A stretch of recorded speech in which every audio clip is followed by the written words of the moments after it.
पाकिस्तान की मध्यस्थता को अमेरिका ने तब और बड़ा बूस्ट दे दिया जब व्हाइट हाउस के प्रवक्ता ने इस बात का ऐलान कर दिया कि शनिवार को अमेरिकी वार्ताकारों का दल इस्लामाबाद जाएगा। इस दल का नेतृत्व उपराष्ट्रपति जेडी वेंस करेंगे। साथ में ट्रंप के विशेष दूत स्टीव विटकॉफ और जेरेड कुशनर भी होंगे। I can announce that the President is dispatching his negotiating team, led by the Vice President of the United States, J.D. Vance, Special Envoy Witkoff, and Mr. Kushner to Islamabad for talks this weekend. The first round of those talks will take place on Saturday morning local time, and we look forward to those in-person meetings.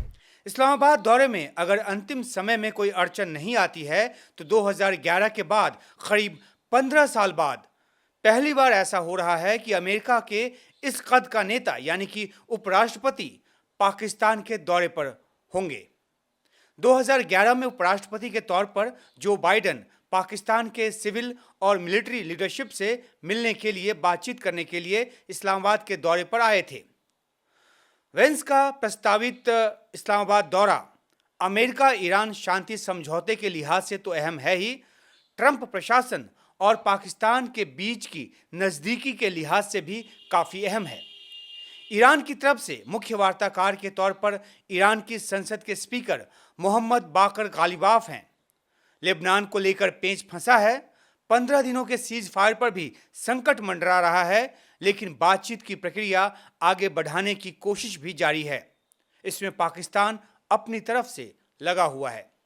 America और Iran के बीच cease fire कराने में पाकिस्तान ने मध्यस्थ की भूमिका निभाई है। इस जानकारी के आने के बाद 3 किस्म के लोग सक्रिय हैं। एक जो हर हाल में पाकिस्तान को गया गुजरा बताकर उसकी भद पीटना चाहते हैं।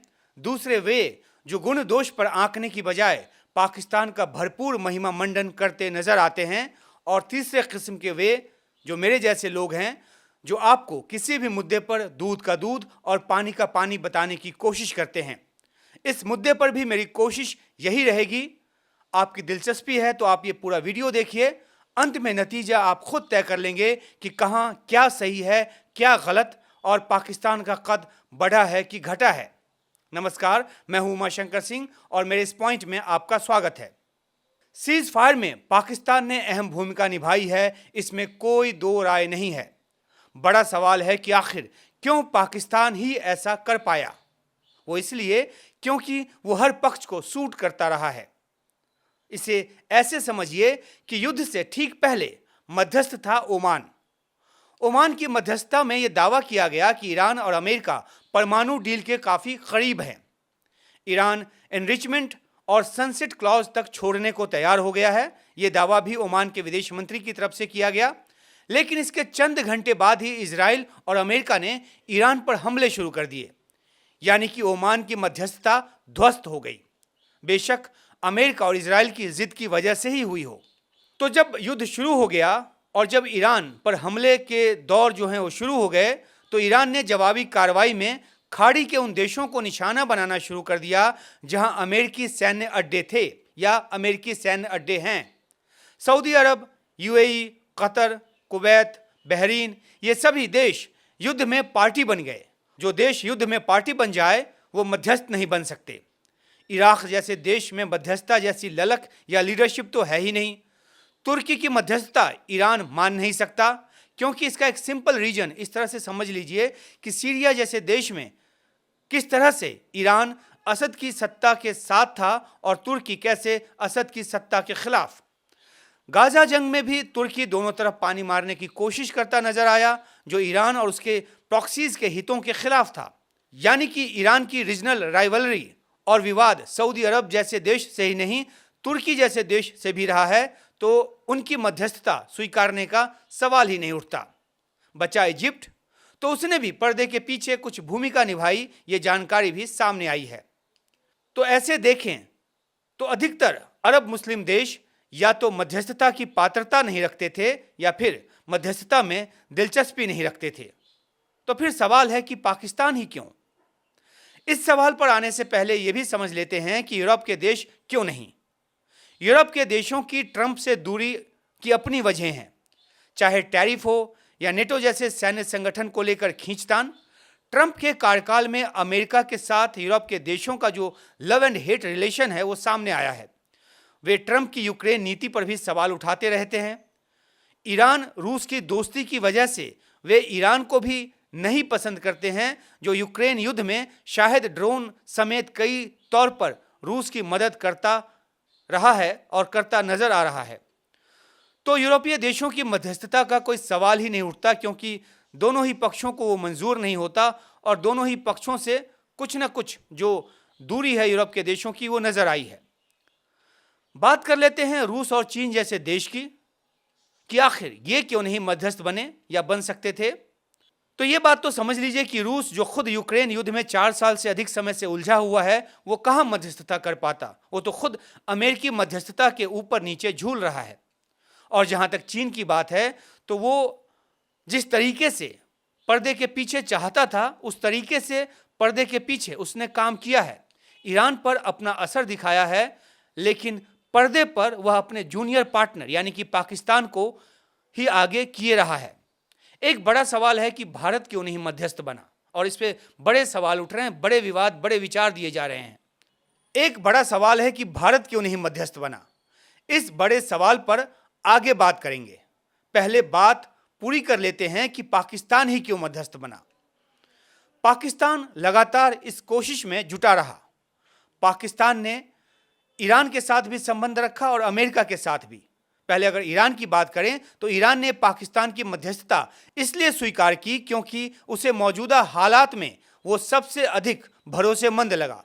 पाकिस्तान ईरान के बीच करीब 900 किलोमीटर लंबी सीमा है और इसका अपना जो भौगोलिक या जियोपॉलिटिकल जो इंपॉर्टेंस है वो है।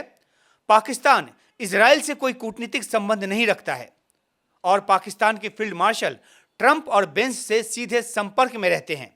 पाकिस्तान ने सऊदी अरब से सुरक्षा समझौता होने के बाद भी अयतुल्लाह खामैनी की हत्या की खुले शब्दों में निंदा की और शोक व्यक्त किया। पाकिस्तान की लीडरशिप ईरान की लीडरशिप के लगातार संपर्क में रहती है। तो इन सब वजहों से ईरान को पाकिस्तान मध्यस्थ के तौर पर बेहतर लगा, मुफीद लगा।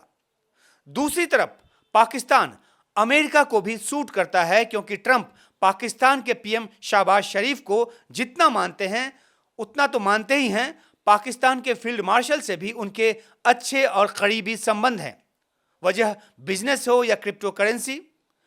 वैसे पाकिस्तान की अंदरूनी राजनीति का जो इक्वेशन है वो पाकिस्तान को अमेरिका जैसी ताकत के लिए अधिक सूटेबल बनाता है। ट्रंप वहां की राजनीतिक सत्ता और सैन्य प्रतिष्ठान के बीच के गैप में बॉल डालकर खेल रहे हैं। शहबाज शरीफ कहने को तो प्रधानमंत्री हैं, लेकिन सत्ता पर अधिक पकड़ आसिम मुनीर की है। शहबाज शरीफ पीएम के तौर पर खुद को रेलेवेंट बनाकर रखने की कोशिश में हमेशा जुटे रहते हैं। उनके इस तरह से बयान आते रहते हैं जो आप भी देखते सुनते होंगे। और तभी ट्रंप ने मध्यस्थता का क्रेडिट दोनों को दिया है, क्योंकि वे पाकिस्तान की राजनीतिक सत्ता को सरेआम नाकाम नहीं दिखाना चाहते, नाकारा नहीं दिखाना चाहते। और यही ड्राफ्ट ट्वीट विवाद का जिक्र कर लेना भी मुनासिब होगा, जिसे लेकर पाकिस्तान के पीएम की लानत मलानत की जा रही है, जबकि एक तबका उसे सामान्य सी बात बताने में जुटा है। ये सामान्य बात इसलिए नहीं है क्योंकि जब आप मध्यस्थ के तौर पर किसी समझौते के फ्रेमवर्क का आउटलाइन तय करते हैं या आउटलाइन तय करने में मदद करते हैं, तो उसके बाद उसको स्पेल आउट भी आप ही करेंगे, आपके बिहाफ पर कोई और नहीं। और जो लानत मलानत कर रहे हैं वे ये भूल रहे हैं कि पाकिस्तान की मध्यस्थता को क्रेडिट सिर्फ ट्रंप ने ही नहीं दिया है, बल्कि ईरान की सुप्रीम नेशनल काउंसिल ने भी दिया है। ड्राफ्ट ट्वीट अगर अमेरिका की तरफ से भी भेजा गया तो ये पाकिस्तान को पुअर लाइट में दिखाएगा कि देखो वहां से इंस्ट्रक्शन आ रहा था और ये पपेट के तौर पर काम कर रहे थे। लेकिन ईरान का क्रेडिट देना पाकिस्तान के पक्ष में जाता है कि वह जो भी कर रहा था एक तरफा तरीके से नहीं कर रहा था, और ये भी कि जो ड्राफ्ट ट्वीट भेजा गया और जहां से भी भेजा गया उसमें अमेरिका और ईरान दोनों की रजामंदी, दोनों की सहमति होगी। क्योंकि पाकिस्तान अमेरिका के एक तरफा तौर पर कह देने से ही कुछ ट्वीट कर देता तो जरूरी नहीं कि ईरान उसे भी मान लेता, वह उस पर भड़क भी सकता था। लेकिन इस बारीकी, इस सूक्ष्मता से बात पकड़ने और करने वालों का लोप हो गया है। हर कोई अपनी साइड में इसे भुना लेना चाहता है। कुछ पाकिस्तान की वाहवाह कर अपना टारगेट ऑडियंस खुश करना चाह रहे हैं, तो कुछ पाकिस्तान को भला बुरा कर अपनी कमजोरी छिपाने की कोशिश कर रहे हैं। वैसे पाकिस्तान की मध्यस्थता की अग्नि परीक्षा तो अभी शुरू हुई है। इजराइल ने साफ कर दिया है कि लेबनान सीज फायर का हिस्सा नहीं है। איראן נכנסת למשא ומתן הזה כשהיא מוכה, כשהיא חלשה מאי פעם. היא התחייבה לפתוח את מצרי הורמוז לאחר שהיא ויתרה על כל התנאים המקדימים שהיא הציבה. היא ויתרה על ביטול הסנקציות, קבלת פיצויים, סיום סופי של המלחמה וגם הפסקת אש בלבנון. בשעה שאיראן חלשה מאי פעם, इजराइल ने बुधवार को बेरूत समेत लेबनान के अलग अलग हिस्सों में भीषण हमले किए हैं। भारी तबाही मची है। लेबनान हेल्थ मिनिस्टर के मुताबिक एक दिन में 80 लोग मारे गए हैं, 700 से अधिक घायल हुए हैं। ये सब देखकर ईरान ने सीज फायर पर बातचीत में शामिल नहीं होने तक की धमकी दे दी है। हॉर्मुज स्ट्रेट को भी खोलने से मना कर दिया है। खुद मुख्य ईरानी वार्ताकार गालिबाफ ने 10 में से 3 शर्तों का उल्लंघन बता दिया है जो किया जा रहा है, खासतौर पर इजराइल की तरफ से। मध्यस्थ के तौर पर पाकिस्तान कह रहा है कि लेबनान सीज फायर का हिस्सा है। We call for Israel's immediate, full and unconditional withdrawal from all occupied Lebanese territories. Sustainable calm requires the full implementation of Security Council Resolution 1701 and unwavering respect for Lebanon's sovereignty and territorial integrity along the blue line. लेकिन दूसरी तरफ America ने साफ कर दिया है कि Lebanon cease fire का हिस्सा नहीं है। Lebanon is not part of the ceasefire. That has been relayed to all parties involved in the ceasefire.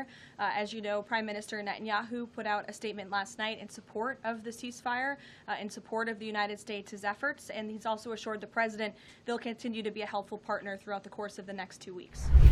तो लेबनान के मुद्दे पर सीज फायर पर संकट नजर आ रहा है। मध्यस्थ के तौर पर पाकिस्तान के पास ऐसी कोई शक्ति नहीं है कि अमेरिका को वो दो टूक लहजे में कुछ कह सके या ईरान को समझा सके। वैसे ऐसी शक्ति तो यूक्रेन रूस युद्ध में मध्यस्थता कर रहे अमेरिका के पास भी नहीं है। ट्रंप तमाम दावों के बावजूद 24 घंटे तो क्या 15 महीनों में भी युद्ध रुकवा नहीं पाए हैं। ऐसे में पाकिस्तान से क्या उम्मीद करें कि किस तरह की ताकत का वो इस्तेमाल करे मध्यस्थ के तौर पर। लेकिन फिर भी पाकिस्तान ने जो किया है, आस पड़ोस और पश्चिम एशिया के कुछ देशों को छोड़कर अधिकतर देश उसे उसका क्रेडिट दे रहे हैं। दूसरी तरफ पाकिस्तान ने भी मध्यस्थता में कूटनीतिक मदद के लिए चीन, सऊदी अरब, तुर्की, मिस्र, कतर जैसे देशों को शुक्रिया कह रहा है। कुल मिलाकर पाकिस्तान की कोशिश इस मौके का इस्तेमाल कर दुनिया में अपनी स्वीकार्यता बढ़ाने की है। जो एक अलग थलग करने की बात चलती है उससे पार पाने की है, और उसकी स्वीकार्यता आप माने ना माने बढ़ी भी है। कैबिनेट बैठक में पाकिस्तान के प्रधानमंत्री ने कहा कि दुनिया में पाकिस्तान की इज्जत बढ़ी है।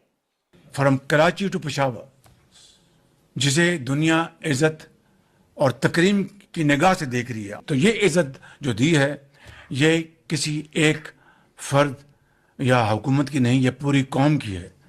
और हां, जो भारत के संदर्भ में पाकिस्तान की मध्यस्थता की तुलना कर रहे हैं उनका फोकस भी हिला हुआ है।